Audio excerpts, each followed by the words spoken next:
दोस्तों आज हम बॉडी रिलेटेड वर्ड मीनिंग्स पढ़ेंगे। जैसे मोच, मोच अक्सर पैरों में हो जाती है ना। चलते हैं और चलते टाइम कोई दिक्कत आए तो मोच हो जाती है। मोच को इंग्लिश में स्पेन कहते हैं। स्पेन मीन्स होता है मोच। वैसे मोच को इंग्लिश में स्ट्रेन भी कहते हैं। स्ट्रेन मीन्स भी होता है मोच। और सूजन, कभी कभी चोट लगती है ना तो फूल जाता है, थोड़ा सा हल्का सा सूजन आ जाती है। सूजन को इंग्लिश में स्वेलिंग कहते हैं। स्वेलिंग मीन्स होता है सूजन। वैसे सूजन के बदले आजकल लोग स्वेलिंग ही बोलते हैं। और चोट लगने पे कई दिनों तक ठीक ना हो तो वो घाव बन जाता है। घाव को इंग्लिश में गश कहते हैं। गश मीन्स होता है घाव। और कहीं कीली वगैरह निकली हो, तार निकला, उससे भी चोट लग जाती है, जिसे खरोंच कहते हैं। खरोंच को इंग्लिश में ग्रेज कहते हैं। ग्रेज मीन्स खरोंच। और अगर सर के बल गिर जाए, खुदा न करे कोई ऐसे गिरे, बाई द वे कोई सर के बल गिर जाए तो सर में गुमड़ा निकल आता है ना, फूल जाता है सर में, जिसे हमारी तरफ गुम्बड़ भी कहते हैं। इसे इंग्लिश में बम्प कहेंगे। बम्प मीन्स गुमड़ा। वैसे बम्प का मतलब टकराना भी होता है। और गुमटा, गुमटा मतलब जैसे कि अगर किसी को फोर व्हीलर या बस वगैरह पे जाने की आदत नहीं है तो क्या होता है कि उसे गुमटा आने लगता है। कुछ देर जाने के बाद उसे हमारी तरफ तो पूर्वांचल में घुमटा कहते हैं कि घुमटा आ रहा है ना, लगता है जमीन नाच रही, अजीब सा हो रहा है। इसे इंग्लिश में ब्रूज कहते हैं। ब्रूज मीन्स गुमटा। वैसे ब्रूज मतलब रगड़ कर लगने वाली चोट भी होती है। और अगर बदन में कहीं चोट लग जाए और नीला पड़ जाए यानी काला पड़ जाए, उसे इंग्लिश में ब्रूज कहते हैं। यानी यहाँ पे ब्रूज का मतलब तीन है, गुमटा, रगड़ कर लगने वाली चोट, और बदन पर जब नीला पड़ जाए उसे भी कहेंगे ब्रूज। और जुकाम, सर्दियों में तो खूब होता है जुकाम, लेकिन अब तो कुछ लोगों को गर्मियों में भी होता है। जुकाम को इंग्लिश में कोल्ड कहते हैं। कोल्ड मीन्स होता है जुकाम। और खांसी को इंग्लिश में कफ कहते हैं। कफ मीन्स होता है खांसी। इसी को मिला के कहते हैं कोल्ड एंड कफ, यानी सर्दी खांसी। और बुखार को इंग्लिश में फीवर कहते हैं। फीवर मीन्स होता है बुखार। वैसे आपको बचपन की एप्लीकेशन लेटर याद हो जो प्रिंसिपल को लिखते थे, उसमें फीवर वर्ड का यूज आप करते रहे होंगे। बुखार को इंग्लिश में फीवर कहते हैं। और खराश गले में होती है ना, जब जुकाम वगैरह हो तो गले में खराश हो जाती है, जिसे इंग्लिश में सो थ्रॉट कहते हैं। सो थ्रॉट मीन्स खराश। अक्सर मेरे गले में खराश रहती है क्योंकि मुझे म्यूकस की प्रॉब्लम है, तो अक्सर मैं करता रहता हूँ क्योंकि मेरे गले में खराश बनी रहती है, इसलिए मैं ठंडी चीजों से बचता हूँ। वो अलग बात है कि मुझे आइसक्रीम बहुत पसंद है। फिलहाल बात करते हैं दस्त की। दस्त को इंग्लिश में डायरिया कहते हैं। जब पेट खराब होता है तो बार बार टॉयलेट जाना होता है तो कहते हैं कि दस्त की प्रॉब्लम है, इसे इंग्लिश में डायरिया कहते हैं। और उल्टी, ओहो हो, मुझे बहुत घिन आती है। और यही एक ऐसा काम है कि अगर कोई सामने कर रहा हो तो मैं बहुत तेजी से उसका साथ देता हूं, यानी मैं भी बगल में जाकर उल्टी करने लगता हूं, मैं बर्दाश्त नहीं कर पाता। उल्टी को इंग्लिश में वोमिट कहते हैं। वोमिट मीन्स उल्टी। और उबकाई, ये भी बहुत बुरा फेज होता है। उल्टी के पहले वाला फेज उबकाई आती है ना, अजीब सा लगता है, उसे इंग्लिश में नौसिया कहते हैं। नौसिया मीन्स उबकाई। उल्टी आने के पहले उबकाई ही आती है। और उबकाई के पहले चक्कर आता है। चक्कर को इंग्लिश में डिजनेस कहते हैं। डिजनेस मीन्स होता है चक्कर। वैसे बिना आदत के अगर आप झूला काफी देर तक झूल लें तो उस पर भी चक्कर आता है, जिसे इंग्लिश में डिजनेस कहेंगे। बदहजमी यानी कोई चीज आपने खाई है लेकिन हजम नहीं हुआ, सही से पचा नहीं, अपच, इसे इंग्लिश में इंडाइजेशन कहेंगे। इंडाइजेशन मीन्स होता है अपच यानी बदहजमी। और अगर अच्छे से पच जाए, हाजमा मजबूत हो, तो हाजमा को इंग्लिश में डाइजेशन कहेंगे। डाइजेशन, याद है डाइजेशन नहीं, डाइजेशन।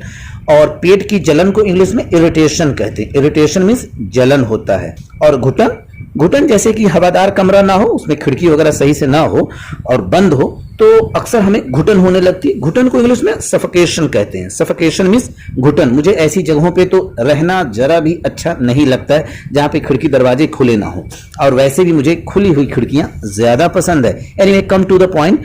खुजली को इंग्लिश में इच कहते हैं। इच मीन्स खुजली।